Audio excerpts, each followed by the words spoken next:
சதீஷ் நடிப்பில் crime thriller திரைப்படம் சட்டம் என் கையில் வெற்றி நடை போடுகிறது. 2D என்டர்டைன்மெண்ட் தயாரிப்பில் கார்த்தி மற்றும் அரவிந்த் சாமி நடிக்கும் மெய்யழகன் வெற்றி நடை போடுகிறது. Mad Rabbit, India's finest audio wearable brand, starting at 999. ஒரு சிறைக்குள்ளே அடைக்கப்பட்டிருக்கான். அவனுக்கு தண்ணி தர மாட்டேங்கிறாங்க, சாப்பாடு கொடுக்க மாட்டேங்கிறாங்க. அவனுக்கு 1க்கு போகணும் இடம் இல்லை, 2க்கு போகணும் இடம் இல்லை, கதவு திறக்க மாட்டேங்கிறான். கத்துறான், துள்ளுறான், துடிக்கிறான். அடுத்து ட்ராயரில் போயிடுவோங்கிற அளவுக்கு பதட்டம் ஆகுது. பதட்டத்தில் அவன் கதவு திறவுங்க அப்படிங்கிறான். எவன்டா கத்துறாங்கன்னு சொல்லிட்டு கதவை திறக்கிறான். புறந்துட்டன்னு அடிக்கிறான்.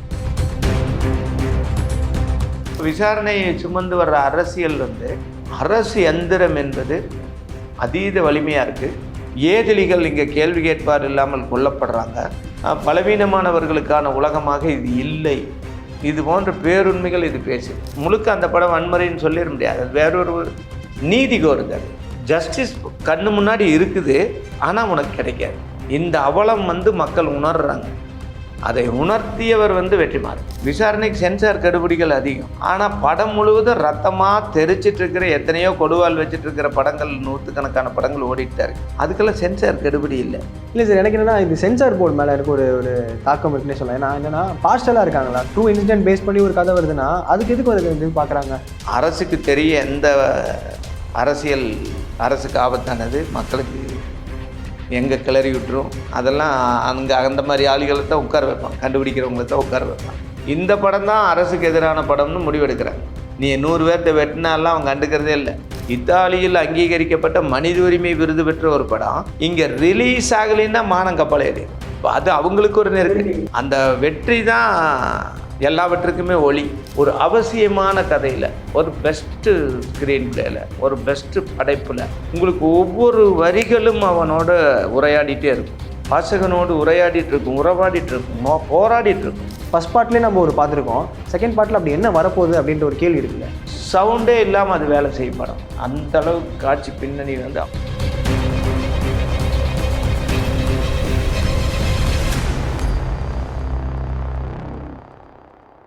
விசாரணை படம் வெளிவந்து ஒரு 10 வருடங்கள் ஆயிடுச்சு. அந்த படம் பார்த்த எல்லாருக்குமே இப்போவும் அந்த தாக்கம் இருக்குது. மறுபடியும் ஏதாவது டெலிவிஷனில் பார்க்குறதா இருக்கட்டும், ஏதாவது ஓடிடி பிளாட்ஃபார்மில் பார்க்குறமே ஒரு தாக்கத்தை உண்டாக்கிட்டே இருக்குது. இப்போ வரைக்கும் நீங்கள் அதை திருப்பி ரீவிசிட் பண்ணும்போது அந்த மூமெண்ட்ஸ் எல்லாம் ஞாபகம் வரும்போதில் அது எப்படி சார் இருக்கும் உங்களுக்கு? விசாரணை படத்தை திரும்ப திரும்ப பார்க்குறது, அல்லது லாக்கப் புத்தகத்தை திரும்ப திரும்ப படிக்கிறது, அல்லது ஒரு வாசகனை திரும்ப திரும்ப நல்லா இருக்கும் அப்படியெல்லாம் சொல்ல முடியாத புக் அது. அந்த படமும் அப்படி சொல்ல முடியாது. மறுபடியும் பார்த்தையா அப்படி பாரு, கொண்டாடுன்னு சொல்ல முடியாது. அழுத்தத்தை கொடுக்கும். அதனால் லாக்கப் நினைவுகள் அது எனக்குள்ள இருந்து மறைஞ்சு என்னால் மறக்கடிக்க முயற்சி செஞ்சு மறக்கடிக்கப்பட்டு அது மறந்து போகாமல் அது அப்படியே திடமாக இருந்து எரிஞ்சு சாம்பலாகி அதுவாக நானாயிட்டேன். இப்போ எங்கிட்டேருந்து எது வந்தாலும் அது லாக்கப் விளைவாக இருக்கலாம். ஓகே, உங்களில் ஒரு பங்காயிடுச்சு அது. ஆமாம், அது லாக்கப்போட விளைவாக இருக்கலாம். இப்போ அந்த விளைவு மேலும் கூடுதலாக கலையா, ஒரு தீவிர அரசியலா மாற்றினதில் விசாரணை ஒரு மிக முக்கிய பங்கு. இப்போ சாத்தான்குள படுகொலைகள் சம்பவம் நடக்குது. பல இடங்கள் என்கவுண்டர் இந்த மாதங்கள் எல்லாம் ஏராளமாக. எல்லாம் மானுட விரோத சட்டவிரோத நடவடிக்கை. வெறும் சட்டவிரோதம்னு சொல்ல முடியாது. பூமியில் எங்கே நடந்தாலும் அது தப்பு. அதனால் அது மானுட விரோத நடவடிக்கைகள். அந்த டைமில் பேப்பரில் எழுதுகிறவங்க பாருங்கள், விசாரணை திரைப்படம் போலன்னு போடுறாங்க. அதுலேயும் குறிப்பாக விசாரணை படத்துக்கு அந்த டைட்டில் இருக்குமில்ல, ஒரு வகை கட்டம் போட்ட எழுத்து, சிறை சுவர் போல் ஒரு கரிஞ்சு ரத்த நிறத்தில் அந்த டைட்டில். அதுக்கு கருப்பு வெள்ளையில் அச்சடிக்கிற பேப்பரும் கூட அந்த ஒரு வரியை கலரில் அச்சடிக்கிறான். அப்போ விசாரணை அது வாழ்வியலா, சமூக தேவையா பரிணமித்து நிற்கிது. ஒரு பக்கம் லாக்கப் நானா, சினிமா சமூகவியலா, விசுரவமாக இருக்குது. அதனால் அது மறக்கிறதுக்கான இடமும் இல்லை, தனியாக நினைக்கிறோங்கிற மாதிரி ஒரு சொல்லே இல்லை. அதுதான் நான் இப்போ ஏதாவது ஒரு சரியாக பண்ணாலோ கோபமாக பண்ணாலோ மோசமாக பண்ணாலோ நல்லா பண்ணாலோ விசாரணை காரணமாக இருக்கலாம், லாக்அப் காரணமாக இருக்கலாம். அந்த நாவலில் வந்து உங்களுக்கு நடந்த விஷயத்த நீ கொஞ்சம் ஃபில்டர் பண்ணி நாவல் எழுதுறீங்க, அதில் நடந்த விஷயத்த ஃபில்டர் பண்ணி தான் விசாரணை நடந்துச்சு. ஸோ அது பார்க்கும்போதே நம்மளுக்கு ஒரு 5% தான் படத்தில் நம்ம பார்த்துருக்கோம். அதை நீங்கள் ஃபுல்லாக பார்த்துருப்பீங்க. எப்படி இருக்குது அந்த அனுபவம் உங்களுக்கு? அந்த அனுபவம் கேட்க முடியாது. அதை நம்ம செகண்ட் பார்ட்டாக நம்ம எடுக்க போகும்போது ஃபர்ஸ்ட் பார்ட்லேயே நம்ம ஒரு பார்த்துருக்கோம். செகண்ட் பார்ட்டில் அப்படி என்ன வரப்போகுது அப்படின்ற ஒரு கேள்வி இருக்குல்ல, அது என்ன நடக்கும் சார் செகண்ட் பார்ட்டில்? அப்படி அதாவது முதல் பார்ட் இருக்குல்ல, இடைவேளை வரைக்கும் அதுதான் என்னுடைய நாவல். அது புள்ளி புள்ளியாக அவர் எடுத்து தள்ளிட்டார். அதில் அவ்வளவு நுட்பமாக நீங்கள் புத்தகத்தை வாசித்தவங்க தான் அந்த நுட்பத்தை கண்டுபிடிக்க முடியும் சினிமாக்குள்ளே. அந்த சிறைக்குள்ளே கைதிகள் கிடக்கிற போது அவங்க மேலே ஒளி ஊடுருவி குறுக்க உடம்பை கட் பண்ணுறது, அந்த மரப்பலகைகள் சந்துகள் வழியாக ஒளி ஊடுருவி இருள் நிலப்பரப்புக்குள்ளே ஒரு ரத்தம் போல் புண் போல் ஒரு சதையை காட்டுறது, அந்த கதவு திறக்கிற போது வெளியில் அடி விழுந்துட்டுருக்கும், இப்படி கதவுக்கு பின்னாடி தினேஷ் நடுங்கிட்டு உட்காந்துருப்பார். தட்டார்னு கதவு திறக்கும், தினேஷ் ஒரு அதிர்வார். மகா கலைஞர் அவங்கெல்லாம் சேர்ந்து தான் படம் வெற்றி.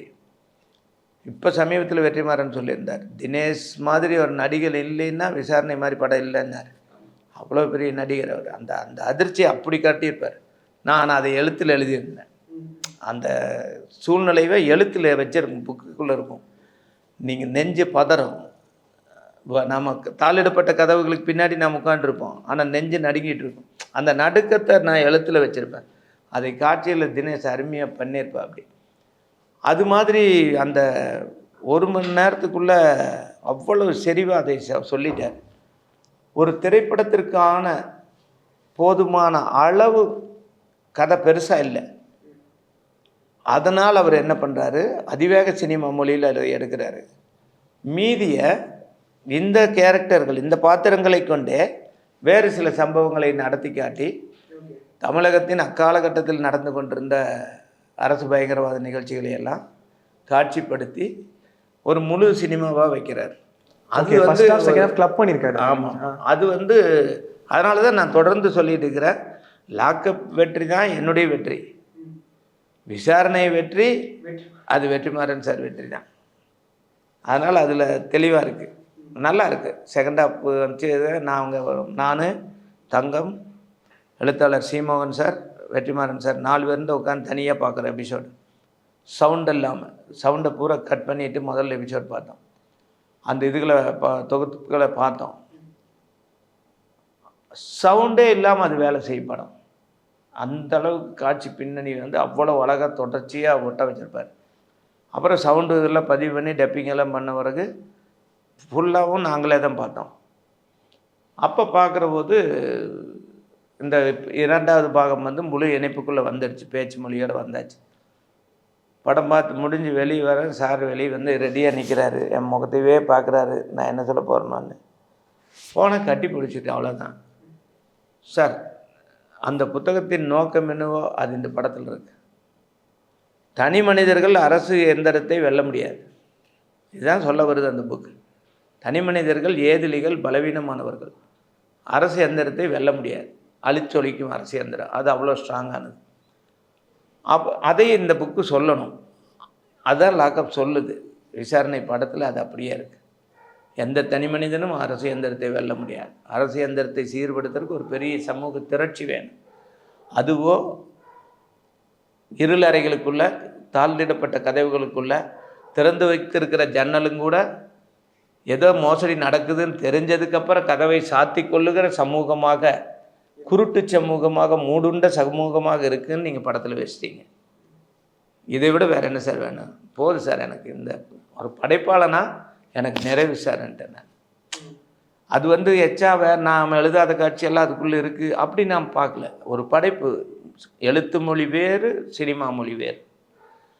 அப்போ சினிமா மொழிக்குள்ளே அதை அவர் கட்டமைக்கிறார். அந்த வகையில் அதை சிறப்பாக கொண்டு வந்து இணைச்சிருந்தார். சமூகத்தின் மீது சமூகம் எவ்வளோ அஞ்சு நடுங்குதுங்கிறத மோட்டர் சைக்கிள் ஒருத்தன் வந்து என்ன சத்தம் கேட்டுச்சுன்ட்டு வருவான். அவனை தெரிஞ்ச என்ன பண்ணப்போ அப்படின்னு அவன் போயிடுவான். கதவு திறக்கும், ஜன்னல் திறக்கும், மூடுங்க, கதவு மூடுங்க, எல்லாம் உங்களுக்காக தான் பண்ணுறான்னு சொன்னோன்னே கதவு மூடிக்கும். ஒரு லைட் எரிஞ்சிட்ருக்கோம், அதுவும் இருளடையும். ஒரு சமூகத்தினுடைய தன்மையை ரொம்ப 10 வீட்டை வச்சு காட்டுறதுக்கு ஒரு கலைஞனால் முடியும்னா அவன் தான் வெற்றிமாறன். அது அப்பேற்பட்ட மேதைகளால் தான் முடியும். அந்த மேதமையை சொல்கிறதுக்கு ஒரு கதை வேணும். அந்த கதை என் கதையாக இருந்ததுங்கிறது நான் இப்போ உங்கள் முன்னாடி உட்காந்துருக்கிறதுக்கான காரணம்னு சொல்லலாம். ஸோ முதல் பாட்டில் நீங்கள் வந்து அந்த அளவுக்கு வைலன்ஸ் காட்டல. ஓரளவுக்கு நம்ம ஏன்னா மக்கள் பார்க்குறாங்க, அவங்களுக்குன்னு ஒரு மனசு இருக்குது. ரொம்ப ரொம்ப ஹார்ட் பிரேக்கிங்கான சீன்ஸ்லாம் பார்த்தனால கண்டிப்பாக அவங்க பாதிச்சிருவாங்கன்னு சொல்லிட்டு நீங்கள் அந்த ஃபில்டர் பண்ணி தான் காட்டினீங்க. இப்போ தான் மக்கள் வந்து ரொம்ப மாறிட்டாங்கல்ல. இப்போ அந்த ரத்தமும் சத்தியமாக பார்க்க ரத்தம் தெறிக்க தான் விரும்புகிறாங்க. ஸோ அதை நீங்கள் கொஞ்சம் ரீகன்சிடர் பண்ணி செகண்ட் பார்ட்டாக விட்டால் எப்படி இருக்கும் அப்படின்ற ஒரு எதிர்பார்ப்பு இருக்குது. இல்லை, 2 வகை இருக்குது. விசாரணைக்கு சென்சார் கெடுபிடிகள் அதிகம். குறிப்பிட்ட சினிமாக்களுக்கு சென்சார் கெடுபிடிகள் அதிகம். ஆனால் படம் முழுவதும் ரத்தமாக தெரிச்சிட்ருக்கிற எத்தனையோ கொடுவால் வச்சிட்ருக்கிற படங்கள், 100கணக்கான படங்கள் ஓடிட்டு தான் இருக்குது. அதுக்கெல்லாம் சென்சார் கெடுபிடி இல்லை.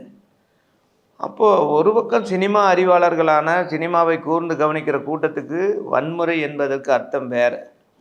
அது ரத்தம் தெரித்தல் அல்ல. ரத்தம் தெரித்தல் அல்ல வன்முறை. அது வந்து மிகையாயிரும். ரொம்ப மிகையாச்சுன்னா மக்கள் என்ன பண்ணுவாங்கன்னா ஒரு கட்டத்தில் போகாமல் அது ஒன்றுமில்லை சினிமான்னு உட்காந்துருவாங்கன்னு மக்கள் அந்த முக்கியமானவங்களுக்கு தெரியும். அப்படி ரத்தமாக தெரிக்கிற படங்க எக்கச்சக்கம் இருக்குது. ஆனால் விசாரணை அல்லது வந்து அது மாதிரி கொஞ்சம் படத்தை சொல்லலாம். அதீதமான ட்ரூ இன்சிடென்ட் பேஸ் பண்ணி வந்த படம். இப்போ வன்முறை என்பது ரத்தம் அல்ல. ரத்தம் வெளிப்படையாக தெரிகிற விஷயம். ஆடர்த்தா கூட தான் ரத்தம் வருது. கடை வெட்டுறதை நம்ம உட்காந்து பார்த்துட்டே இருக்கிறோம். கறிக்கடையில் துள்ளுது கறி, நாம் பார்த்துட்டே இருக்கிறோம். பக்கத்தில் நின்று ஃப்ரெஷ்ஷாக இருக்குது வெட்டுங்கிறோம். மொச்சுன்னு திங்கிறதுக்கு தான் தெரியுது. ஓடுற கோழி பார்த்து லாலிபாப்புன்னு சொல்கிறவனுக்கு உண்டு, 2 லாலிபாப் போகுதுன்னு சொல்கிறவனுக்கு உண்டு. அதனால் வன்முறை அதுவல்ல வன்முறை. ஒரு சிறைக்குள்ளே அடைக்கப்பட்டிருக்கான், அவனுக்கு தண்ணி தர மாட்டேங்கிறாங்க, சாப்பாடு கொடுக்க மாட்டேங்கிறாங்க. அவனுக்கு 1க்கு போகணும் இடம் இல்லை, 2க்கு போகணும் இடம் இல்லை, கதவு திறக்க மாட்டேங்கிறாங்க. கத்துறான், துள்ளுறான், துடிக்கிறான். அடுத்து ட்ராயரில் போயிடுவோங்கிற அளவுக்கு பதட்டம் ஆகுது, வேர்த்து கொட்டுது. அவனுக்கு என்ன பண்ணாலும் விட மாட்டேங்கிறாங்க. பதட்டத்தில் அவன் கதவை திறவுங்க அப்படிங்கிறான். திறங்கய்யா அப்படின்னு அவர் கதவை தட்டுறான். எவன்டா கத்துறாங்கன்னு சொல்லிட்டு கதவை திறக்கிறான். திறந்துடனே அடிக்கிறான். நீங்கள் இவனுக்கு ஏற்கனவே அவசரத்தில் இருக்கிறான், இப்போ அடி வேற பரட்டி எடுக்கிறாங்க. அது போக கீழே போட்டு காலை மேலே முதிச்சு வச்சுட்டு பக்கத்தில் இருக்கிறவங்க, ஏடா போன வாரம் நான் சொன்னேன்னு என்னாச்சு, அது கேட்டேன் இல்லையான்னு வேறு விஷயம் பேசிட்டு இருக்கிறான். இவன் அவன் கால் மேலே இருக்குது. இரும்பு ஷூ போட்டிருக்கான். இவங்களுக்கு ஷூலெல்லாம் ஆணையெல்லாம் இருக்கும். அதை வச்சு அமுத்தி நிறுத்திட்டு இதில் பேசிகிட்டு இருப்பான். இப்போ இவன் துள்ளல் இருக்குல்ல, துள்ளா மறுபடியும் அடிப்பான்னு சொல்லிட்டு வாங்கிட்டு இருப்பான். இப்படி கத்துனா சத்தம் அப்படிம்பா. அந்த படத்தில் விசாரணையில் காட்டியிருப்பாங்க. சீனில் கண்டு தான் வந்துட்டு கதை தான். சப்தம் வஸ்தே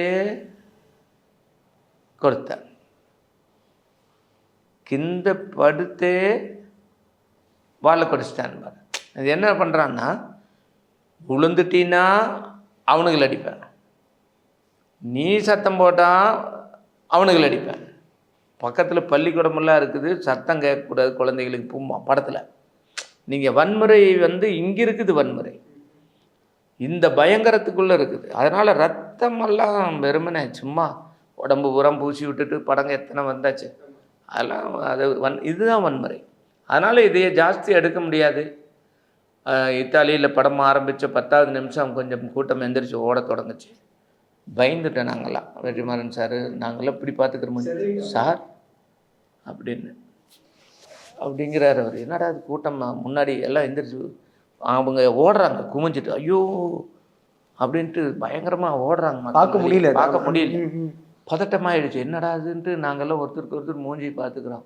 படம் ஓடுமா, கடைசி வரைக்கும் ஓட்டுவானா அப்படின்னு பார்க்குறோம். ஓடியவர்கள் கொஞ்சம் இருந்தாங்க, ஒரு 10-50 பேர் போயிட்டாங்க. ஆனாலும் படம் ஓடிச்சு. சுமார் 700 பேருக்கு மேலே படத்தில் உட்காந்து பார்த்துட்டு இருந்தாங்க. படம் முடிஞ்சு டைரக்டரு பேர் போட்டாச்சு, அந்த ஸ்டோரி போட்டாச்சு, நம்ம லைஃப் ஸ்டோரி போட்டாச்சு, ஸ்க்ரீன் ஒயிட் ஆகியாச்சு, தியேட்டர் மௌனமாகவே இருக்குது. யாரும் நகரில். இப்போ யாரும் நகரில். நாங்கள் தான் 5 பேர் எந்திரிச்சு மெல்லமாக நின்று ஊரை திரும்பி பார்க்குறோம். என்னாச்சு, நல்லா இருக்குதா இல்லையா, நம்ம அந்த துடிப்பில் இருக்கோம். என்ன சொல்ல போகிறாங்க. ஒரு 5 நிமிஷம் மௌனமாக இருந்து அதுக்கப்புறம் யாரோ சுவிட்ச் போட்ட மாதிரி எல்லாரும் எழுந்திரிச்சு கை தட்டினாங்க. 8 நிமிடம் கைதட்டல் பதிவாயிருக்கு. 8 நிமிடம் கைதட்டல். அப்போ அது அவங்கள என்னமோ பண்ணுதுன்னு அர்த்தம். அப்போ வன்முறை முழுக்க அந்த படம் வன்முறைன்னு சொல்லிட முடியாது. அது வேறொரு நீதி கோருது. அது ஜஸ்டிஸ் கேட்குது. ஜஸ்டிஸ் கண்ணு முன்னாடி இருக்குது, ஆனால் உனக்கு கிடைக்காது. இந்த அவலம் மக்கள் உணர்றாங்க. அதை உணர்த்தியவர் வெற்றிமாறன். அதனால் அந்த படம் ஜெயித்ததுக்கு காரணம் அந்த படம் கொஞ்சம் எங்கள் வீட்டு குழந்தைகளே படம் பார்க்குற போது குழந்தைங்க அழுது எந்திரிச்சு எங்கள் வீட்டு பெண்களே வெளியே போனது, அதெல்லாம் நடந்தது படத்தில். அதெல்லாம் நடக்கத்தான் செய்யுது. நாம் ஒரு படைப்பென்பது ஒட்டுமொத்த மக்களுக்கான ஒரு படைப்பென்று பூமியில் எதுவுமே இல்லை. அதிக மக்கள் பார்த்ததாக ராஜமௌலியினுடைய பாகுபலி சொல்லிக்கலாம். அது 3000 வருஷமாக நம்ம மண்ணில் பாகுபலி நாயகன், சைவ சமயத்தினுடைய திருத்தொண்டர்களில் ஒருத்தர். நம்மளுக்கு 3000 வருஷமாக அவர் இருக்கார் மூளைக்குள்ளே, சிவனை கும்பிட்ற எல்லாருக்குள்ளே இருக்கார். அவர் கதையை அவங்க சமீப தொழில்நுட்பத்தோட 300 கோடி செலவு பண்ணி எடுக்கிறாங்க. அதை பார்க்குறக்கு ஒரு 20 அவர் 30 கோடி பார்த்ததாக சொன்னார். நாங்கள் 80 லட்சம் பேர் பார்த்ததாக ஒரு கணக்கு பார்த்தோம். சார் ஒரு ஆய்வு செஞ்சு கணக்கு 80 இல்லை 90 லட்சம் பேர் பார்த்துருப்பாங்கன்னு சொன்னார். இப்போ இந்த பார்வை ஒரு படைப்பு என்பது 7 கோடி மக்களுக்குமான படைப்பாக உருவாக்க முடியாது, உருவாக்க வேண்டிய அவசியம் கிடையாது. ஒரு ஸ்பெசிஃபிக் ஆடியன்ஸ் உருவாவாங்க. அது நீ இன்வெஸ்ட் பண்ணியிருக்கிறதுக்கு ஏற்ற திரும்பி எடுக்கணுமே, இதுக்குள்ளே பணம் போடுறோமே. அப்போ அந்த தொகையை தொட்டு அந்த கூட்டணி எண்ணிக்கையை தொட்டுட்டாலே நாம் பெரிய வெற்றியாக கருதிக்கலாம். அப்படி தான் நம்ம எடுத்துக்க முடியும். ஸோ ப்ரொடியூசரோட மார்ஜினுமே நம்ம ஃபுல்ஃபில் அது ஒட்டுமொத்த சமூகம் எங்கள் படத்தை கொண்டாடும் என்று நாம் நம்பலை. வெற்றிமாறன் சார் அறிவித்தார், 12 வயதுக்கு மேல் 18 வயதுக்குள்ள இருப்பவர்கள் யாருக்கும் இந்த படம், அது கீழே இருக்கிறவங்க யாரும் இந்த படம் பார்க்க வேண்டான்னார். தினேஷ் 18 வயசுக்கு கீழே இருக்கிறவங்க இந்த படத்தை பார்க்காதீங்கன்னு அறிவித்தார். இதெல்லாம் சினிமா கம்பெனிலேருந்து யாராவது செய்வாங்களா படம் ரிலீஸுக்கு முன்னாடி? ஆனால் வெற்றிமாறன் சார் செஞ்சார். அவருக்கு எத்திக்ஸ் இருக்குது. ஒரு கேம்பெயினாக குழந்தைகள் இந்த படத்தில் பார்க்குறக்கு ஒன்றும் இல்லைன்னு சொன்னார். குழந்தைங்க இதில் உட்கார வைக்காதீங்கன்னு சொன்னார். நம்ம வீட்டில் குழந்தைகள் சினிமா எடுக்காத நாடு இது. காக்கா முட்டையும் குரங்கு படலும் தவிர இங்கே ஒரு குழந்தை சினிமா வந்ததாக நானும் ஒத்துக்க மாட்டேன். டைரக்டர்களால் உருவாக்கப்பட்ட குழந்தைகள் சினிமா வந்தது, அது டைரக்டர் உருவாக்கின குழந்தைகள் சினிமாவல்ல. டைரக்டர் மோட்டிவேஷன் குழந்தைங்க அதுக்கெல்லாம். அதனால் குழந்தைகள் சினிமா என்ற ஒன்று நீ தனியாக வர்றதில்லை. அப்போ விசாரணை படத்தை குழந்தை உட்கார் பார்க்குறது தான் தப்பு, படம் தப்பல்ல. இல்லை சார், எனக்கு என்னென்னா இந்த சென்சார் போர்டு மேலே எனக்கு ஒரு தாக்கம் இருக்குன்னே சொல்லலாம். ஏன்னா என்னென்னா பார்ஷலாக இருக்காங்களா கமர்ஷியல் ஃபிலிம்ஸ்க்குமே ஒரு ஒரு எப்படி சொல்கிறது ட்ரூ இன்சிடென்ட் பேஸ் பண்ணி ஒரு கதை வருதுன்னா அதுக்கு எதுக்கு ஒரு இது பார்க்குறாங்க, பிளாக் பண்ணுங்கள், இந்த விஷயம் வேண்டாம், இந்த சீன்ஸ் ரொம்ப ஆஷாக இருக்குது, ரொம்ப வைலண்ட்டாக இருக்குது, கட் பண்ணலாம் அப்படின்னு. ஏன்னா இப்போ ஒரு கமர்ஷியல் சினிமாவில் பார்க்கும்போது எக்கச்சக்கமாக என்னென்னமோ பண்ணுறாங்க, வெட்டுறாங்க, கால் தனியாக வருது. ஆனால் இதில் அப்படி இல்லை. அதுக்கு எதுக்கு அந்த ஒரு பாரபட்சம் இருக்குல்ல, பார்ஷலாக இருக்காங்க? அது காரணம் அரசியல் தான். ஒரு கலை தன் இயல்பில் தனக்கான அரசியலை வச்சிருக்கும். புகழ்பெற்ற வாசகங்களாக சொல்லப்போனால் ஒவ்வொரு வர்க்கத்தின் பின்னாலும் ஒவ்வொரு குரலுக்கு பின்னாலும் அதன் வர்க்கம் இருக்கும். இது மாசேத்துங்கிற பெரிய லீடர் சொல்லியிருப்பார். அந்த மாதிரி நீங்கள் உங்கள் படைப்பு நீங்கள் அரசியலே இல்லாமல் எடுக்கிறனுங்க. ஒரு பையன் பிள்ளைங்க, அவங்கள சுற்றி 4 பிள்ளைங்க, அவனை சுற்றி 2 பசங்க, ஒரே கொண்டாட்டமாக படம் பண்ணிக்கிறனுங்கன்னு சொல்லுவாங்க. ஆனால் அது ஒரு அரசியலை பேசுதுன்னு அர்த்தம். அது படம் பார்த்தோம்னா சொல்லல அது என்ன அரசியல் பேசுதுன்னு சொல்லல. அப்போ அரசியல் என்பது ஒரு கலையினுடைய பின்னணியாக இருந்துகிட்டே இருக்கும். நான் சொல்லுவேன் கலையின் முகமூடி அரசியல், அரசியலின் முகமூடி கலை. அரசியலின் முகமூடி, அரசியல் ஒரு முகமூடி போட்டுக்குது, அதுதான் கலை. அதனால் எல்லா கலையும் தனக்கான அரசியலை பேசுது. அரசுக்கு தெரிய எந்த அரசியல் அரசுக்கு ஆபத்தானது, மக்களுக்கு எங்கே கிளறி விட்டுரும், அதெல்லாம் அந்த மாதிரி ஆளுகளை தான் உட்கார வைப்பாங்க, கண்டுபிடிக்கிறவங்கள தான் உட்கார வைப்பாங்க. அந்த மாதிரி அவங்க இந்த படம் தான் அரசுக்கு எதிரான படம்னு முடிவெடுக்கிறாங்க. நீ 100 பேர்த்த வெட்டினாலாம் அவங்க கண்டுக்கிறதே இல்லை. டெம்போவில் அரிவாள் போட்டு எடுத்துகிட்டு வர்றாங்க சண்டை காட்சிக்கு. ஒரு டெம்போ நிறைய அரிவாள், அப்படி காட்சியெல்லாம் படத்தில் இருக்குது. நிறைய இன்னமும் வந்துட்டு இருக்காங்க. ஆமாம், அதை யாரும் ஒன்றும் சொல்கிறது இல்லை. ஏன்னா அது வெற்று காட்சியாக போயிடும்னு அவனுக்கு தெரியும். அப்போ விசாரணை சுமந்து வர்ற அரசியல் வந்து அரசு எந்திரம் என்பது அதீத வலிமையாக இருக்குது. ஏதிலிகள் இங்கே கேள்வி கேட்பார் இல்லாமல் கொல்லப்படுறாங்க. பலவீனமானவர்களுக்கான உலகமாக இது இல்லை. இது போன்ற பேருண்மைகள் இது பேசுது. அதனால் அந்த படத்தை குறித்து அதில் கை வைக்கிறாங்க. ஆமாம், அதனால் அவன் வந்து சவுண்டை குறைப்பான்.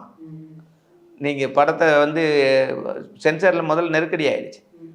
அப்புறம் வெற்றிமாறன் சார் வந்து ரஜினி சாருக்கெல்லாம் சொல்லி, தனுஷுக்கு சொல்லி, அவங்க குடும்பத்தில் சொல்லி, ரஜினி சார், மணிரத்னம் சார் எல்லாம் சேர்ந்து நீ விட்டு கொடுக்காத வெற்றி, நாங்கள் தெருவுக்கு வர்றோன்னு சொல்லி ஸ்டேட்மெண்ட் விட்ட பிறகு அப்புறம் சென்சாரில் உட்காந்து சின்ன அட்ஜஸ்ட்மெண்ட்டு ஒரு 7 நிமிஷம் 6 நிமிஷம் மட்டும் குறைச்சி, டெசிபிள் குறைச்சிக்கோ, சவுண்ட் சிஸ்டத்தில் வச்சுருக்கிற அந்த டெசிபிளை குறையினெல்லாம் சில விதிகள் போட்டு அப்படி ஒத்துக்கிட்டு தான் படம் வந்திருக்கு. இன்னும் சொல்லப்போனால் இந்த துணைக்கண்ட அரசுக்கு வந்திருக்கிற நெருக்கடி என்னென்னா, இத்தாலியில் அங்கீகரிக்கப்பட்ட மனித உரிமை விருது பெற்ற ஒரு படம் இங்கே ரிலீஸ் ஆகலைன்னா மானம் கப்பல் ஏறிடுது. இப்போ அது அவங்களுக்கு ஒரு நெருக்கடி. அந்த வெற்றி தான் எல்லாவற்றுக்குமே ஒளி. நீ என்ன செய்யறியோ அதை சரியாக செய்யணும், ஆகச்சிறப்பாக செஞ்சாகணும், மேலும் ஆகச்சிறப்பாக செஞ்சாகணும். அதுதான் நீ ஜெயிக்கிறதுக்கான ஒரே வழி. அதைத்தான் அந்த படம் சொல்லுது. அங்கே வாங்கலின்னா இங்கே திரைக்கே வந்திருக்காது. 3 கோடி அவர் சொல்ல மாதிரி 4.5 கோடி 5 கோடி கிடப்பில் விழுந்திருக்கும். அங்கே கிடைச்ச வெற்றி அவருக்கு அந்த நம்பிக்கை. அதுதான் படைப்பாளனுக்கு இருக்கிற நம்பிக்கை. நீ பண்ணுறதுனா நாங்கள் பண்ணிட்டு வந்து சம்பவத்தை காட்டுறோம். நீ மறுத்தா இத்தாலியில் போடுவோம். அப்புறம் உலக பத்திரிகைகள் பேசும். உலக அரங்கத்தில் இந்தியாவின் நிலைமை வந்து அப்போவே கேள்வி வந்து இத்தாலியில் இந்தியாவில் மனித உரிமை பிரச்சனை மனித உரிமை குறித்து இவ்வளவு மோசமாவா இன்னுமா நடக்குதுன்னு கேட்டாங்க. அவங்க கேட்டது என்னென்னா இன்னுமா நடக்குது. ஏன்னா அவங்களும் தாண்டி வந்துட்டாங்க. செகண்ட் வேர்ல்டு வாரெல்லாம் சந்தித்தவங்க தானே. மனித படுகொலைகள் அவங்கள போல நுட்பமாக யாருமே செய்ய முடியாது. அந்த கோரமெல்லாம் நடந்த நாடு தான் இத்தாலி, முசோலினி இருந்த நாடல்வா. அதெல்லாம் தாண்டி அவங்க இன்றைக்கி கேட்டது என்னென்னா இன்னுமா இப்படி இருக்குதுன்னாங்க. அந்த இன்னுமாங்கிறது தான் நமக்கு அடிக்கிற செருப்படி. ஒரு மாதிரி மாடர்னாக அடிச்சிட்டாங்க அது. ஆமாம், இன்னுமா இருக்குதுன்ட்டாங்க. அப்புறம் மேலும் பொதுமக்கள் அந்த படம் பார்த்துட்டு திரையிட்டு அரங்கத்துட்டு வெளியே வர்றபோது படம் பார்த்துட்டு வந்த ரசிகர்கள் வெளியே நிற்கிறவங்கெல்லாம் பலரும் ஓடி வந்து என்னை கையை பிடிச்சாங்க.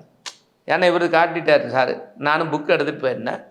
இவரும் வந்து அந்த புக்கை காட்டி இது ட்ரூ ஸ்டோரி, இது மாதிரி இவர் தான் அது அப்படின்னு நல்லா போட்டு படத்துலேயும் போட்டார். அதெல்லாம் என்ன ஆயிடுச்சுன்னா மக்கள் வந்து மன்னிப்பு கேட்க தொடங்கிட்டாங்க. அது ஐரோப்பிய மரபு, கிறிஸ்துவத்தில் இருக்கக்கூடிய ஐரோப்பிய மரபுப்படி கிறிஸ்டியானிட்டிக்குள்ளே மன்னிப்பு கோருதல் இருக்குது. யார் வந்து உண்மையை உணர்கிறாங்களோ அவங்க மன்னிப்பு கோருவாங்க. அந்த மாதிரி அவங்க என்ன சொன்னாங்க அப்படின்னா, நாங்கள்லாம் நல்லவர்கள் என்று நம்பிட்டு இருக்கிறாங்களே, ஆனால் இவ்வளவு மோசடிகள் உலகத்தில் நடந்துட்டு தான் இருக்குது. அதனால் நாங்கள் உண்மையில் நல்லவர்களாக இல்லை, எங்களை மன்னிச்சிருங்கிறாங்க.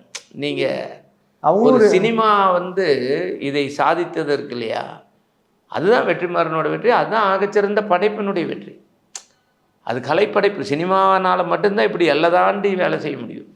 என் புக்கு பாவா அவங்க படிக்க முடியாது. அது இப்போ ஆங்கிலத்தில் வெளிவந்திருக்கு. ஆனாலும் இப்போ இத்தாலிக்காரனுக்கு இங்கிலீஷ் தெரியாது. நம்ம தான் இங்கிலீஷ் தெரிஞ்சு வச்சுக்கிறோம். அவனுக்கு இங்கிலீஷ் தெரியாது. இங்கிலீஷில் இருக்கா அப்படின்ட்டு போயிடுவான் அவனுக்கு. ஏன்னா அவனுக்கு இங்கிலீஷ் தெரியாது. அதே மாதிரி லாக்அப் கட்டுதலையினுடைய காற்றும் ஆங்கிலத்தில் வெளிவந்திருக்கு. அது யார் படிப்பார்? ரொம்ப அந்த படித்த வர்க்கம் இல்லை, இத்தாலிக்குள்ள ஒரு மேல் வர்க்கம் இருக்கும்ல படித்த வர்க்கம், அவங்க படித்தது தான். எல்லாருக்கும் இங்கிலீஷ் தெரியாது. அப்போ படம் தான் சாதிச்சிருக்கு. வெற்றிமாறன் தான் சாதிச்சிருக்காரு. உங்களுடைய பார்வையில் வெற்றிமாறன் அவர்கள் என்ன மாதிரி இயக்குனராக இருக்காரு? நீங்கள் எதை பார்த்து அவரை அட்மையர் பண்ணுறீங்க? சில விஷயங்கள் இருக்குல்ல, ஒரு இயக்குனர் பார்த்து நம்ம அட்மையர் பண்ணுவோம்ல. ஆமாம்மா, நான் வந்து ஒரு உலக சினிமா ரசிகனும் கூட. அது இப்போ இல்லை, 3 வயசுலேருந்தே. தேட்டருக்கு பக்கத்தில் எங்கள் வீடு 200 மீட்டரில்.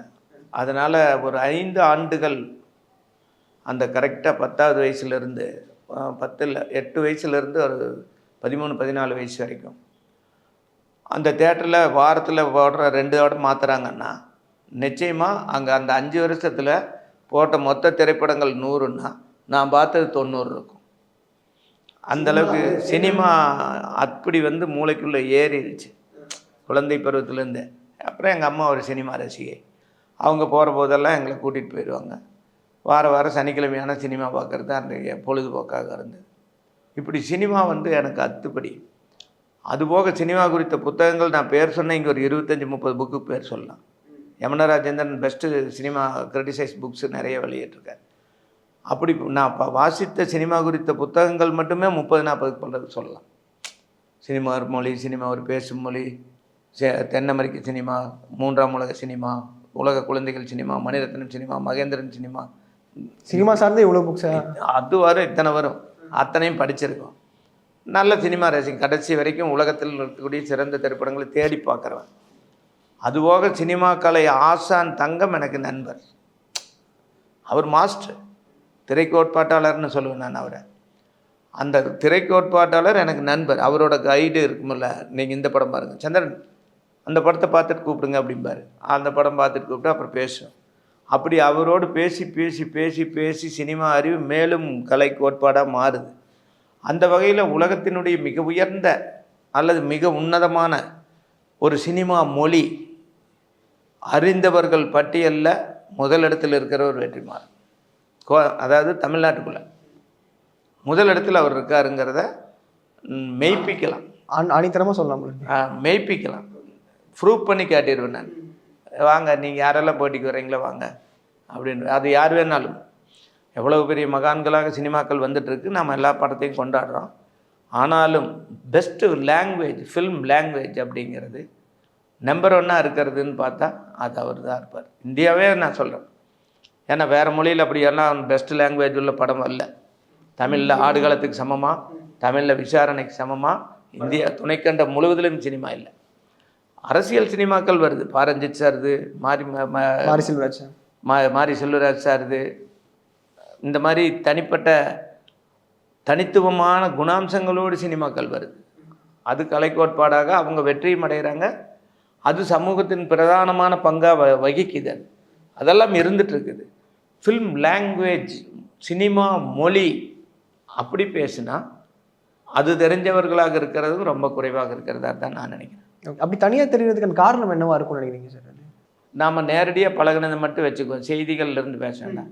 வெற்றிமாறன் சாரும் நாங்கள்லாம் இத்தாலி போகிறோம், படவிழா, 2 தேட்டரில் மட்டும்தான் படங்கள் மாறி மாறி ஓடிட்டுருக்கு, ஃபெஸ்டிவலுக்கு வந்திருக்கிற படங்கள்.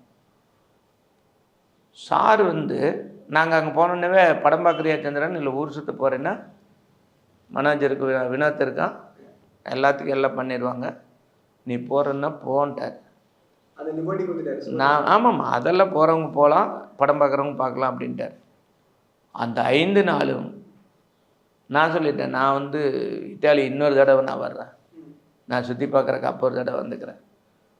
நான் இப்போ உங்கள் கூட வந்திருக்கேன், சினிமாவுக்காக வந்திருக்கேன், சினிமானால் வந்திருக்கேன். நான் சினிமா பார்க்குறேன், நடங்க நம்ம சினிமா போகலான்னு. கனிஷாரும் சினிமாவுக்கு வருவார், தினேஷும் வருவா அப்படி. ஆனால் அவங்க ஒரு படம் பார்த்துட்டு அடுத்த படத்துக்கு நான் ஊரில் போய் பார்த்துக்கிறேன்னு பேர் மட்டும் நோட் பண்ணி வச்சுட்டு அவங்க எங்கேயாவது போயிடுவாங்க, போய் ஜாலியாக இருக்கிறது. அதுக்கு தானே இத்தாலி போகிறது. ஆனால் நானும் அவரும் வந்து பரவலாக அதிகம் படம் பார்த்தோம். 5 நாளும் சினிமா பார்க்குறத தவிர வேறு எதுவுமே அவரும் செய்யலை, நானும் செய்யலை, உறுதியாக. அப்புறம் நாங்கள் வந்த மாலை பொழுதுகள், அப்புறம் நாங்கள் எல்லோரும் கலைஞர்கள் கூடுறோம், அது வேறு விஷயம். அது ஒரு கொண்டாட்டமான மனநிலை. படம் வெற்றியை நோக்கி படிப்படியாக முன்னேறிட்டு இருக்குது. அது ஒரு பக்கம் ஒரு பரவசம். ஆமாம் ஆமாம். அங்கே இத்தாலியில் மக்கள் கொடுத்த வரவேற்பு ஒரு பக்கம். நான் சங்கமித்திரக்கணி சார், தினேஷ் 3 பேர் சைக்கிளில் போகிறோம். நைட்டு 9-8 இருக்கலாம். அங்கே ரோட்டில் இப்படி உட்காந்துருப்பாங்கள்ல கடைவாசலில் ஒரு 4-5 பேர்லாம். அது ஃபெஸ்டிவல் நடந்துகிட்ருக்கிற அந்த சுற்று வட்டார பகுதி. அதனால் பூரா ரசிகர்கள் தான் உட்காந்துருக்காங்க.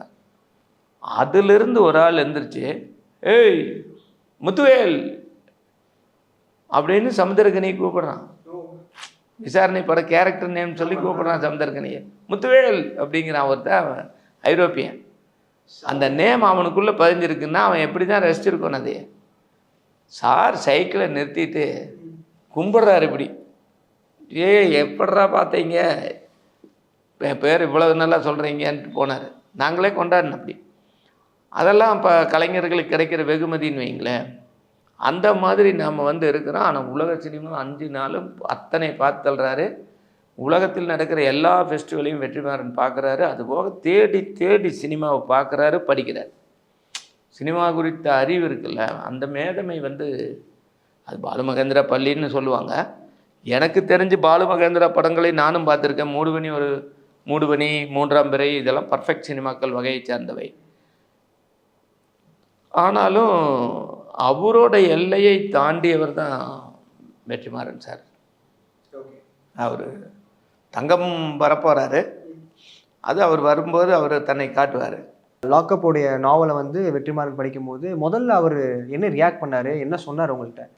என்னோடு பேசி உரையாடலுக்கு முன்பு தங்கம் பாலுமகேந்திராவினுடைய உதவி இயக்குனர்கள் ஒருத்தர், பாலாவுக்கு அடுத்தது வெற்றிமாறன் சாருக்கு சீனியர், ஞானி என்று திரைத்துறையால் அழைக்கப்பட்டவர்.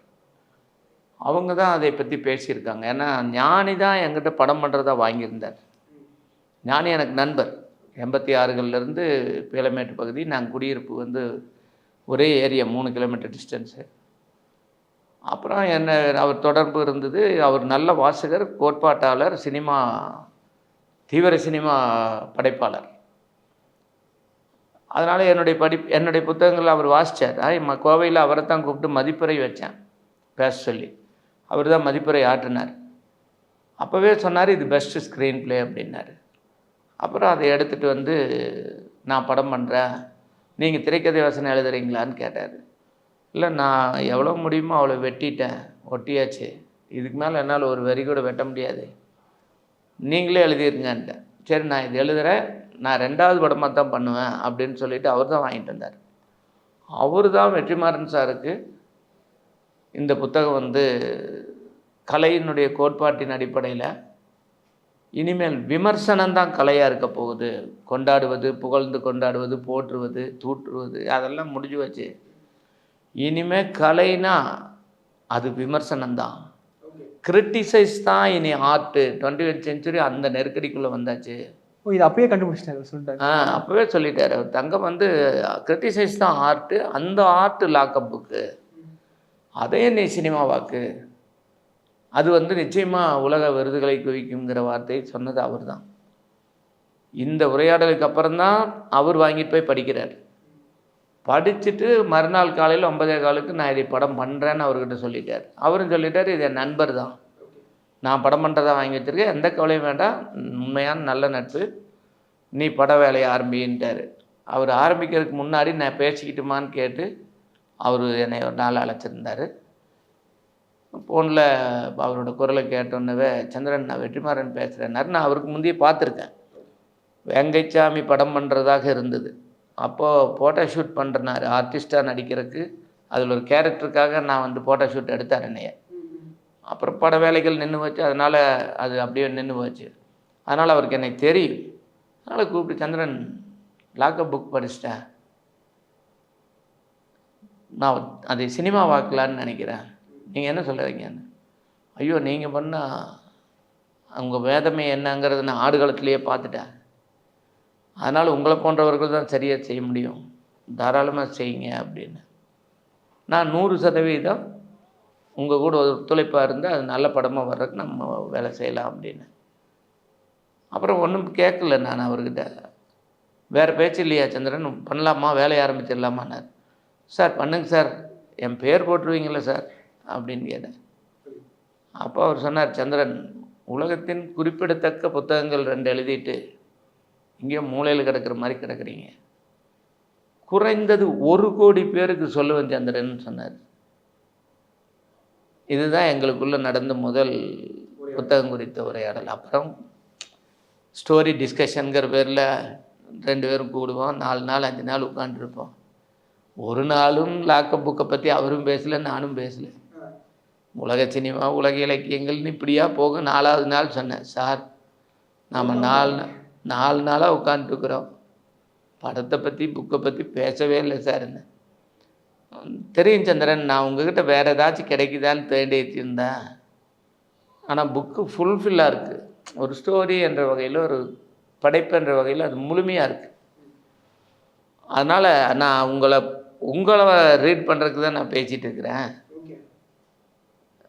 அதனால் அது குறித்த டிஸ்கஷன் வேண்டாம் அப்படின்னு 5வது நாள் நான் ஊருக்கு கிளம்பி போயிட்டேன். படம் பண்ணுங்க அப்படி, ஆகஸ்ட் 8ஆம் தேதி ஷூட் தொடங்குறேன்னாரு. சிம்பிளாக தான் பூஜை வைப்ப, வர்றதுன்னா வாங்கன்னாரு. நீங்கள் பண்ணுங்க, நான் இங்கே வர்றேன்னு சொல்லிட்டு போயிட்டு. பட் உங்களுக்கு என்னுடைய ஷாக்காக இருந்தது சார் ஃபஸ்ட்டு சொல்லும்போது நான் படம் பண்ணுறேன் அப்படின்ற ஒரு ஃபோன் காலில் சொல்லும்போது உங்களுடைய சைடு ஆஃப் ஒரு தாட் என்ன இருந்துச்சு? 2-3 விஷயங்கள் அவர் சொல்லும்போது அதிர்ச்சியாக இருந்ததுன்னு சொல்ல முடியாது. அது ஒரு பேரின்பச் செய்தின்னு வச்சுக்கோங்களேன். அதனால் அது ஒரு நல்ல செய்தி, அப்படியே குழு குழுன்னு இருக்கிற மாதிரி. அதுக்கு முந்தையே அதை படம் பண்ணுறதை பற்றி அது பெஸ்ட் ஸ்க்ரீன் பிளேன்னு தங்கம் சொல்லிட்டாரு. அவர் படம் பண்ணுறதுக்கு வாங்கி வச்சுருக்காரு. லாக்கப் புத்தகத்தை சீமான் ஐயாவுக்கு கொடுத்துருந்தேன். அப்போ தம்பி பட விழாவுக்கு வந்திருந்தபோது அவர் கையில் தெரிந்தவரை, எனக்கு அவர் நேரடி நல்ல பழக்கம் இருக்குது, அதனால் ஐயா கையில் கொடுத்துருந்தேன். அப்போ வந்து ஒரு தடவை ஃபோன் கூப்பிட்டு பேசினார். அவர் லாக்கப் படிச்சிட்டேன், இது பெஸ்ட்டு ஸ்க்ரீன் பிளேன்னு சொல்லி சீமான் ஐயா சொல்லியிருந்தார். அப்புறம் இந்த புத்தகத்துக்கு மதிப்புரை வழங்கின யமுனா ராஜேந்திரன் லண்டனில் இருக்கார். அவர் எழுத்தாளர், 40-50 புக் எழுதியிருக்கார். அவர் பெஸ்ட்டு ஃபில்ம் கிரிட்டிசைசர். அவர் சொன்னார் Chandran it's a best screenplay அப்படின்னு சொல்லியிருந்தார். ஆக நான் எழுதும்போது சினிமா கனவுல எழுதலை, எழுத்தாத்தான் எழுதினேன். ஆனால் அது சினிமாவாக மாறுவதற்கான எல்லா தன்மையும் இருக்குதுன்னு ஏற்கனவே இவங்கெல்லாம் சொல்லியிருந்தாங்க. அதில் தங்கம் வந்து வெற்றிமாறன் சாருக்கு கொடுத்துருக்காருங்கிறதுனால அது அதிர்வான செய்தியாக இல்லாமல் ஒரு இனிய செய்தியாக, ஒரு கனவு நிறைவேறுற மாதிரி. இவங்க எல்லாமே கனவை விதைச்சிட்டாங்களே, சினிமான்னு. அந்த கனவு உள்ளே இருந்தது, அதையும் இவர் செயல்படுத்தி கொடுத்தவர். அதனால் அதிர்ச்சி அல்ல, பேரின்ப கொண்டாட்டம். ஸோ இப்போ ஒரு படம் பார்க்குறோன்னா படத்தில் நம்மளை உட்கார வைக்கிறதுக்கு ஒரு சீனும் க்ரிப்பாக இருக்கணும். ஒரு சீன் கொஞ்சம் லைட்டாக ஸ்லோவாக போகிற மாதிரி இருக்கும், திடீர்னு நம்மளை வந்து உட்கார வைக்கிறதுக்கு டேரக்டர் ஏதாவது ஒரு விஷயம் பண்ணி வச்சுருப்பார். இப்போ ஒரு எழுத்தாளருக்கு என்ன சார் ஒரு பிரச்சனையாக இருக்கும்? இப்போ படிக்கும்போது வந்துட்டு இந்த இடத்துல கரெக்டாக இருக்கணும், போர் அடிச்சிடக்கூடாது, அடுத்த பக்கத்தை திருப்புறதுக்கு நம்ம ஏதாவது ஒரு ட்விஸ்ட் அண்ட் டர்ன்ஸ் வச்சே இருக்கணும் அப்படின்ற ஒரு கட்டாயம் இருக்குமா எழுதும்போது? இல்லை அந்த ஒரு ஃப்ளோ வச்சாலே அப்படின்ற மாதிரியா? படைப்பு வந்து வாசகனை ஈர்த்து வைக்கணும், இது கட்டாயம். அதற்கான யுக்திகள் பலரும் கையாளுறாங்க, அதுவும் உண்மை. ஆனால் ஒரு ஆகச்சிறந்த படைப்பொன்றை நீங்கள் படைக்கிற போது நீங்கள் யுக்தியாக தந்திரமாக செயல்பட வேண்டிய தேவை இருக்காது. நீங்கள் இது ஒரு யுக்தி, 15 நிமிஷத்துக்கு ஒரு பாட்டு, அப்புறம் 10 நிமிஷத்தில் கழிச்சு ஒரு ஃபைட்டு, இது ஒரு சினிமா பெனமினா வச்சுருக்காங்கல்ல, அது ஏன் போய் தெலுங்குன்னு தனியாக சொல்லுவானே, தமிழ்லேயும் அதே தான் நடக்குது. உலகத்தில் பல சினிமாக்கள் அப்படி தான் இருக்குது. அது ஒரு தியரியாகவே மாற்றிட்டாங்க. 10-15 நிமிஷத்துக்கு ஒரு தடவை பார்வையாளனை உசுப்பி எழுப்பி உட்கார வைக்கிறதுக்கு ஒரு டம்முன்னு வெடிகுண்டாவது போடுறது, இப்போ பிஜிஎம்ங்கிற பேரில் விட்டு தூக்குறது, அப்படி தூங்கிட்டு இருக்கிறவனுக்கு முழிச்சிருவான், அந்த மாதிரி பண்ணுறது, இதெல்லாம் நடக்குது. இதெல்லாம் மலினமான தன்மைகள் தான். அவசியமற்று போகும்போது இதெல்லாம் மலினமான செயல்களாயிடும். ஒரு அவசியமான கதையில், ஒரு பெஸ்ட்டு ஸ்க்ரீன் பிளேயில், ஒரு பெஸ்ட்டு படைப்பில் உங்களுக்கு ஒவ்வொரு வரிகளும் அவனோட உரையாடிட்டே இருக்கும், வாசகனோடு உரையாடிட்டு இருக்கும், உறவாடிட்டு இருக்கும், போராடிட்டு இருக்கும். சிலது குத்துன்னு குத்தும், சிலது கிச்சு மூட்டிகிட்டே இருக்கும், சிலது வருடி முத்தமிடும். அது எல்லாமே படைப்புக்குள்ளே இருக்குது. இதை 10 நிமிஷத்துக்கு ஒரு தடவை, 15 நிமிஷத்துக்கு ஒரு தடவைன்னு பிரித்து வைக்கிறவன் ஒரு மலின சிற்பி அல்லது ஒரு மலின ஓவியன். ஒரு குழந்தை சின்னதாக வரையுது, கண்ணை நல்லா போடணுங்கிறதுக்காக கலராக போட்டு வச்சிடும். அது மாதிரி குடத்துக்குள்ளே தண்ணி வரைஞ்சிட்டு மீன் வந்து இருக்குதுன்னு குழந்தை காட்டுறதுக்கு என்ன பண்ணோம்னா, குடத்துக்குள்ளே மீன் வரைஞ்சிடும். குடத்தில் மீன் தெரியாது, ஆனால் குழந்தையோட ஓவியத்தில் மீன் வரையும். அது எதுக்குன்னா வெளியில் இருக்கிறவங்களுக்கு தெரியணுமாமா, தண்ணிக்குள்ளே மீன் இருக்குதுன்னு காட்டணுமாமா. அப்போ அந்த குழந்தைத்தனமான விஷயங்கள் தான் அந்த யுக்தி தந்திரங்கள் எல்லாம். ஒரு பெஸ்ட் ஆர்ட்டுக்கு, ஒரு சிறந்த படைப்புக்கு அப்படி தனித்துவமான எதுவுமே இருக்காது. அது எல்லா வரியிலும் அது வந்து வாசகனை இழுத்து பிடிச்சிட்டே இருக்கும். இப்போ நம்மளாம் எழுதியிருக்கிறது 300 பக்கம், 200 பக்கம், 150 பக்கம், 450, இப்போ 475 பக்கம், 552 பக்கம் எரியும் பட்டத்தரசி. இதெல்லாம் சின்ன புத்தகங்கள். நீங்கள் தஸ்தோவ்ஸ்கி 3000 பக்கம் எழுதுறாரு, ஒரு படம் ஓவியம் ஒன்று கூட இருக்காது அதில். பொன்னியின் செல்வன் வருது 2500 பக்கம், 5 வால்யூமாக ஓட்டு. இவங்களுக்கெல்லாம் என்ன நம்பிக்கை? வாசகன் கீழே வைக்க மாட்டான்ங்கிறதுல தான் ஒரு நம்பிக்கை இருந்திருக்கு இல்லையா? நான் அங்கிருந்து தான் நான் படைப்பை பார்க்குறேன். பொன்னியின் செல்வனுக்கு கூட அற்புதமான ஓவியர்கள் நல்ல படங்கள் வரைஞ்சிருப்பாங்க, விகடன்லலாம் வரும்போது, குமுதத்துலலாம் வரும்போது அழகான ஓவியங்கள். அந்த ஓவியங்களை பார்த்தே பெரிய ராஜா மாதிரி அப்படி சினிமா பார்க்குற மாதிரி இருக்கும் அந்த ஓவியங்கள். அவ்வளோ சிறந்த ஓவியங்கள். Pencil art. தஸ்தோஸ்கி இது மக்சிம் கார்கி இதெல்லாம் படிக்கும்போது உங்களுக்கு 1000 பக்கம் இருக்கும். ஒரு வரி ஒரு சின்ன பொம்மை கூட இருக்காது. அதெல்லாம் 150 வருஷத்துக்கு முந்தி வந்தது. லோகோ வரைஞ்சி எடுத்து போடுறதுங்கிறது பெரிய பதிப்பு கடின பணி. ஆனால் அந்த புக்கெல்லாம் நம்ம படிச்சிருக்கோம். 2000 பக்கம் கரம்சார் சகோதரர்களை கீழே வைக்க முடியல. அப்போ 2000 பக்கத்து படிக்கிற அளவுக்கு ஒன்று இழுத்துட்டு போகிறக்கு அந்த புக்குக்குள்ளே ஒரு விஷயம் இருக்குது அப்படிங்கிறத தொடர்ந்து கட்டுறவன். சங்கிலி பின்னல்களைப் போல். இன்னும் இப்போ நவீன மொழியில் சொல்லிட்டா டிஜிட்டல் புள்ளியியல் போல். அந்த புள்ளிகள் எவ்வளோ நெருக்கமாக இருக்கோ அவ்வளோக்கு அவ்வளோ அடர்த்தி. இதானே டிஜிட்டலினுடைய கோட்பாடு. புள்ளிகளின் நெருக்கம் தான் அடர்த்தி, அடர்த்தி தான் விரிவாக்கம். 2 அடுக்கு கட்டுறதுக்கு ஒரு ஃபோட்டோவை நீங்கள் பெருசு பண்ணி கொடுத்துருவீங்க. அந்த மாதிரி நான் பார்க்குறேன். ஒவ்வொரு எழுத்தும் அடுத்த எழுத்தோட லிங்கில் இருக்கும். அந்த முன்னாடி லிங்க்கும் பின்னாடி லிங்க்கும் சங்கிலி கோர்வை எங்கேயும் அறுபடக்கூடாது. அதனால தான் என் படைப்பு ஜெயிச்சுதான் நினைக்கிறேன். ஓகே. கிட்டத்தட்ட சொல்லாடலுக்குள்ள ஒரு காட்சி மொழி இருக்கணும். வாசிக்கிற போது வெறும் எழுத்து அவன் வாசிக்காம ஒரு விஷன் வந்துட்டு போகணும். அவன் கண்ணுக்குள்ள ஒரு விஷன் வரணும். தனுஷ் 10 பக்கம் தான் படித்ததாக அவர் சொல்லியிருக்கார். வெற்றிமாறன் சார் சொன்ன தகவல் இது. தனுஷ் 10 பக்கம் படிச்சிருக்காரு. அவர் 10 பக்கம் படிச்சுட்டு ஃபோன் பண்ணியிருக்காரு வெற்றிமாறன் சார். எதுக்கு இந்த புக்கு எனக்கு கொடுத்துட்ருக்கீங்க? நான் இப்போ 10 பக்கம் படிச்சிட்டேன், என்ன பண்ண போகிறேன்னு சொல்லி நான் மீதி படிக்கணும். இல்லை படம் பண்ணலான் இருக்கேன். படம் பண்ணலான்னு கொடுத்துருக்கியா? நான் படித்தேன்னா நான் ஏதாவது கேட்பேன். ஆனால் நான் 2 வருஷத்துக்கு பிஸி. அப்போ வேலையில் பட்டதாரியிலலாம் அவர் ஒர்க் பண்ணிகிட்ருக்கார். 2 வருஷத்துக்கு பிஸி. நான் இப்போ வர முடியாது. அதனால் நான் படிக்கிறத நிறுத்துகிறேன். இந்த 10 பக்கத்துலேயே அது என்னை உள்ளே இழுக்குது. நான் உள்ளே போயிட்டேன்னா நான் வெளியே வரமாட்டேன். அப்புறம் உன்னை பிடிச்சி உட்கார வச்சுக்க 2 வருஷத்துக்கு பரவாயில்லையா? அப்போ ஒன்று நீ படிக்காத, நான் என்ன பண்ணணும்னு சொல்லு. நான் படம் பண்ணுறேன், நீயும் சேர்ந்து பண்ணலான்னு நினைக்கிறேன். பட்ஜெட் போட்டுட்டு சொல்லு, நான் பாதி கொடுத்துட்றேன். பேச்சுவார்த்தை முடிஞ்ச ஒரு டீல். 10 பக்கம் ஜஸ்ட் ஒரு ஃபோன் கால். அது அவ்வளோதான். அதுக்குள்ளே அவர் உள்ளே சிக்கிறேங்கிறார். அப்படி சிக்க வைக்கிறதுக்கு அந்த எழுத்துக்குள்ளே ஒரு ஆற்றல் இருக்கும். அது என் படைப்புக்குள்ளே இருந்தது அப்படிங்கிறது எனக்கு பெருமையாக இருக்குது. அவ்வளோதான். ஆனால் ஒரு படைப்பாளனின் ஒரு மனநிறைவான ஒரு விஷயம் நடக்கும்னு சொல்லுவாங்க பார்த்தீங்களா? நிறைவே ஆக மாட்டாங்க. ஏதாவதுனாலுமே நம்ம அடுத்தடுத்து நம்ம பண்ணுறது ஃபுல்ஃபில் ஆக மாட்டாங்க. அப்படி நீங்கள் ஃபுல்ஃபில் ஆக முடியுமா? ஒரு படைப்பாளன் அந்த ஸ்டேஜுக்கு போவாங்களா? அந்த ஸ்ட்ரீம்லேயே இருப்பாங்கள்ல, ஒரு மாதிரி ஜோன் அவுட்டே இருப்பாங்கள்ல? அதாவது நிறைவின்மை என்பது அடுத்த படைப்புக்கு உங்களை நகர்த்தி செல்லும். இப்போ லாக்கப் எழுதி முடித்தாச்சு, இன்னும் எழுதுறதுக்கு என்ன இருக்கும்? இதுக்கு மேலே உன்னால் எழுதவே முடியாதுன்னாங்க. அப்போ அங்கே வேற ஒரு சேலஞ்ச் வருது. என்ன லாக்கப், அதுக்கு மேலே எழுத முடியாதா? இதை விட சூப்பர் கதை வச்சுருக்கிறேன் அப்படின்னு கட்டுதலையினுடைய காற்று எழுதுகிறேன். லாக்கப் 140 பக்கம், இது 365 பக்கம். தங்கம் சொன்னபடி சொன்னால் அந்த கட்டுதலையினுடைய காற்று லாக்கப் 2ஐயும் சேர்ந்து ஒரே படமாக பண்ணால் 4 மணி நேரம் 5 மணி நேரம் ஆகிடும். ஆனால் அப்படி பண்ணியிருந்தால் ஒரு கவித்துவமான முடிவு வந்திருக்கும்னு சொல்லுவார். ஏன்னா அது கட்டுதலையினுடைய காற்றில் அப்படி பொயட்டிக்காக முடிஞ்சிருக்கும். அது அப்போ கடைசியில் பேரடியும் மழையும் மின்னலும் வேறு மாதிரி எண்டிங் இருக்கு. அது வேறு மாதிரி எண்டிங்கில் இருக்குது அந்த புக்கு. அந்த 2ம் சேர்ந்து படம் பண்ணலான்னு தான் தங்கம் சொன்னார். ஆனால் நேரம் 2க்கும் 1க்கு ஒரு படம் எடுக்கிறதுக்கும் பத்தாது, 2 படம் எடுத்தால் எச்சா போகுது. இப்போ வட சென்னை விடுதலையெல்லாம் இப்போ சார் பண்ணிகிட்ருக்கார். ஆனால் அப்போது அவருக்கு அந்த 5 மணி நேரத்துக்கு ஒரு படம் பண்ணிட முடியுங்கிற எண்ணம் அவருக்கு கொஞ்சம் வரல. எப்படி சந்திரன் பண்ணுறது, அது 4 ஹவர் போகுது, 3 ஹவர் போகுது, எல்லாம் எடுத்து 2ஆக பிரிக்கணும், இதெல்லாம் நிறைய சிக்கலாக இருந்ததாக யோசித்தார். அதனால் அதை விட்டுட்டார். அப்போ நான் நினச்சேன், இப்போ கூட வாய்ப்பு கிடைச்சா கட்டுதலையினுடைய காற்றை படம் பண்ணோம்னா சார்கிட்ட சொல்லி அதே கேரக்டர் சீனை மட்டும் எனக்கு ஒரு 3 நிமிஷம் கொடுங்க சார்னு அதை வாங்கி டைட்டில் ஓட்டிட்டு அதை எடுத்துடலாம். அப்படி பண்ணலாம். நிறையா இருக்குது. நிறைவடைதல் என்பது ஒரு படைப்பு குறித்த நிறைவாக அது அச்சடித்து வந்தாச்சுன்னா அவ்வளோதான்.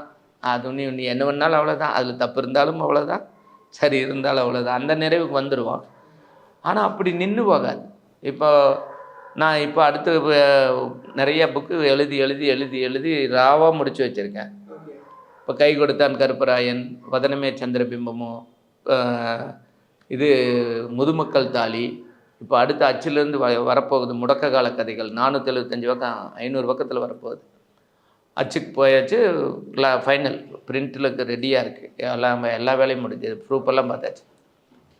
இப்போ அதையும் முடித்து போட்டு இது அடுத்தது பயணக்கதைகள். லைஃப் மூலம் என்னுடைய ட்ராவல் தான். 13 மாநிலங்களில் வாழ்ந்திருக்கேன், அந்த கண்டங்கள் தான் வந்து பயணம் பண்ணியிருக்கோம், 7000 கிலோமீட்டர் சைக்கிள் ஓட்டியிருக்கோம். இப்போ இதெல்லாம் வந்து எனக்கு எழுதுறதுக்குன்னா 100 விஷயங்கள் இருக்குது, இன்னும் இருக்குது. ஆமாம், இன்னும் 20,000 பக்கம் எழுதுறதுக்கு என்கிட்ட இருக்கிறதாக நான் நம்பிட்டு இருக்கேன். அதை செஞ்சு முடிக்கணும், வேலை செய்யணும். நீங்கள் படைப்பாளன் என்பவன் வந்து ஏராளமான சினிமாக்களில் வந்து ஒல்லியாக பலவீனமானவனா ஒரு பையை போட்டுட்டு நம்ம காட்டுற பிம்பமே பீடி குடிச்சிட்டு சோல்நாக் பை துண்டு பேப்பர்களை கையில் வச்சுட்டு அதெல்லாம் ரொம்ப அரைகுறையாக சித்தரிக்கப்பட்ட காட்சிகள்.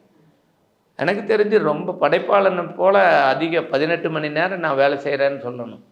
அப்படி தான் நான் இருக்கேன். 4 மணிக்கு எந்திரிக்கிறாள் நான் எல்லா நாளும், 11 நான் படுக்கிறதுக்கு. அப்போவும் ஏதாவது படிச்சுட்டோ இப்போ எங்கேயோ போகிறது வர்றது மற்ற வேலைகள் செய்கிறது, நம்ம சோத்துக்கு வேறு சம்பாதிச்சாகணும், அந்த வேலைகள் செய்கிறது. அப்போ 18 மணி நேரம் வேலை செய்யணும், உட்காந்து எழுதணும். 552 பக்கத்தில் எரியும் பட்டத்தரசி வந்திருக்குன்னா கையெழுத்து பிரதி 1400 பக்கம். 1400 பக்கம் எழுதி அதை வந்து கட்டி எடுத்துகிட்டு போயிட்டு வந்துட்டுருக்கிறது இருக்க, ஜெராக்ஸ் எடுக்கிறதுக்கே காசு இருக்காது.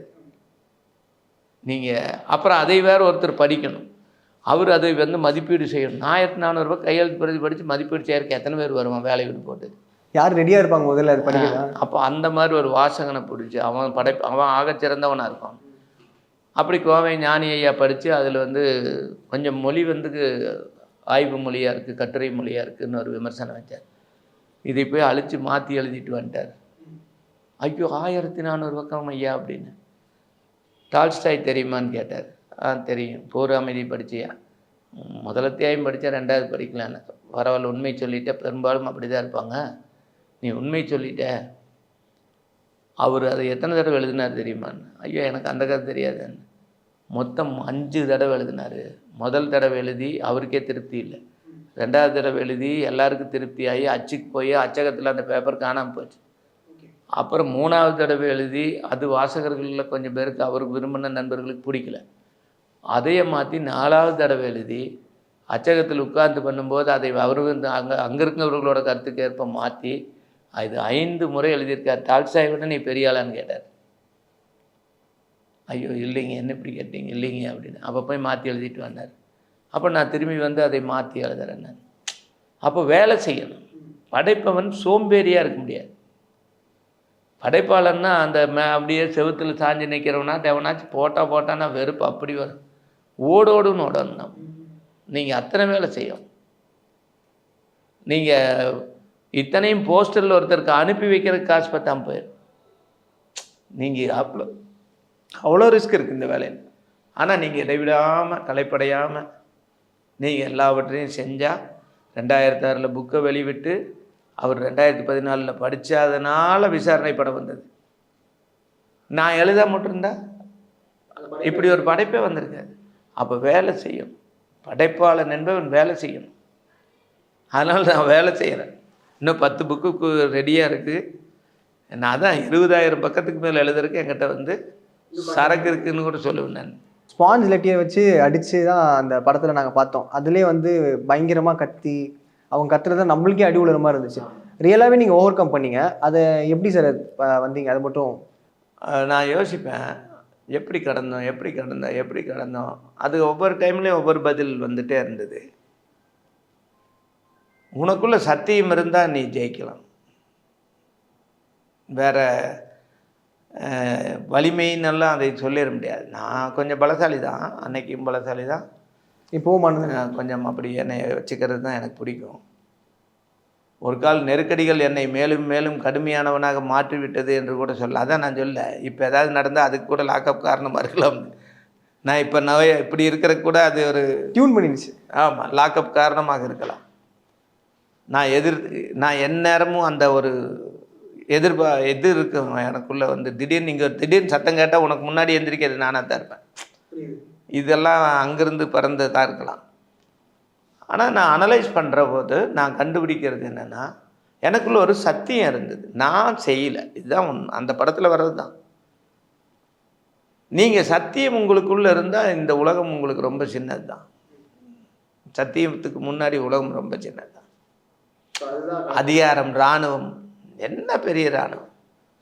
நீங்கள் சோல்ஜர்ஸ் ப்ளூன்னு ஒரு படம், செவ்விந்திய பெருங்கு மலக்களின் மீது அமெரிக்க 200 வருஷம் 300 வருஷ பிரெஞ்சு பிரிட்டிஷ் கூட்டு இராணுவ தாக்குதல், பேரழிவு. அந்த ரெட் இண்டியன்ஸோட மொத்தத்தையும் அழிப்பாங்க. தேடி தேடி கல்லுக்குள்ளே குழிக்குள்ளே கிடக்கிறவங்களையெல்லாம் சுடுவாங்க. ஒளிஞ்சிட்டு இருக்கிற பெண்கள் குழந்தைகளெல்லாம் வெளியே எடுத்து சுடுவாங்க. அந்த மாதிரி சீனு. வெற்று கூடாரங்கள். இந்த முகாம் வெற்றி அடைஞ்சு அப்படியே படை நீக்கும் பிரம்மாண்டமாக. அப்போ திடீர்னு ஒரு குத்திட்டு வந்து குத்தி நிற்கும் கமாண்டர் முன்னாடி. இந்த அவர் கைத்து காட்டல் போட்டு உட்காந்துருப்பார் இவர் மேஜர். குத்தி நிற்கும் பூரா இங்கே ஒரு 5000 பேர் என்னமோ ஆயுதத்தோடு நிற்பாங்க. அப்போ நேர் எதுக்கால ஒருத்தன் வந்து நிற்பான், ரெட் இண்டியன். அவங்க கையில் ஒன்றும் இருக்காது. ஒரு ஈட்டி வீசியிருப்பான், இன்னொரு ஈட்டி கையில் இருக்கு. அவன் அதை தூக்கிட்டு ஓடி வர்றது தான் படத்தோட கடைசி சீன். என்ன சொல்ல வருதுன்னா, ஒரு 10 லட்சம் 11 லட்சம் செவ்விந்தியர்கள் கொலை செய்யப்பட்டார்கள். ஆனால் அதை அத்தனை பேர்த்த கொன்னுட்டாங்கிறதுக்காக ஒருத்தன் இராணுவத்தை கண்டு ஒதுங்கி போகல. அவனுக்கு என்னன்னா, இந்த நிலம் என்னுடையது. இந்த மாதிரி ஒரு பேஸ் ட்ரூ உங்களுக்குள்ளே இருக்கணும். ஏதாவது ஒரு சத்தியம் இருக்கணும். அது இருந்தால் அப்புறம் இராணுவம் எல்லாம் தூசு தான். அப்போ நான் காவல்துறையினுடைய அந்த வன்முறையை மீண்டெழுந்து வந்ததுக்கு காரணம் என் உடல் வலிமைன்னு நான் கற்பனை பண்ணுறதில்லை. நசிஞ்சு போயிடுறேனே. லாக்கப்புக்குள்ளே கட்டுதலைங்கிற காற்றுலெல்லாம் தூக்கிட்டு தானே வர்றாங்க. அதனால் சக்தின்னா அது இல்லை, சத்தியம்தான் சக்தி. Super sir. உங்க கூட உரையாடினது ரொம்ப மகிழ்ச்சியாக இருந்தது. நிறைய விஷயங்கள் ஷேர் பண்ணீங்க. இந்த 10 years ஆஃப் இந்த விசாரணை படம் பார்த்ததை தாண்டி இப்போ நம்ம பேசுனதில் நிறைய விஷயங்கள் வந்து ஃப்ரெஷ்ஷாக இருந்துச்சு. ஆமாம், எனக்கும் கூட நீண்ட நெடுநாளைக்கு பின்னாடி மறுபடியும் விசாரணை பற்றி இன்னும் எப்போ வேணாலும் பேசிகிட்டு இருக்கலாம். இன்னும் நிறைய பேசலாம். Revisiting memory. ஆமாம், அந்த மாதிரி அதுக்குள்ளே திரும்ப திரும்ப அது ஏதோ ஒரு புதிய கண்டுபிடிப்பு நம்மளுக்குள்ளே வந்துகிட்டே இருக்கும். அதுக்கான ஒரு வாய்ப்பாக இது அமைஞ்சது. சதீஷ் நடிப்பில் கிரைம் த்ரில்லர் திரைப்படம் சட்டம் என் கையில் வெற்றி நடை போடுகிறது. 2D என்டர்டைன்மெண்ட் தயாரிப்பில் கார்த்தி மற்றும் அரவிந்த் சாமி நடிக்கும் மெய்யழகன் வெற்றி நடை போடுகிறது. Mad Rabbit, India's finest audio wearable brand, starting at 999.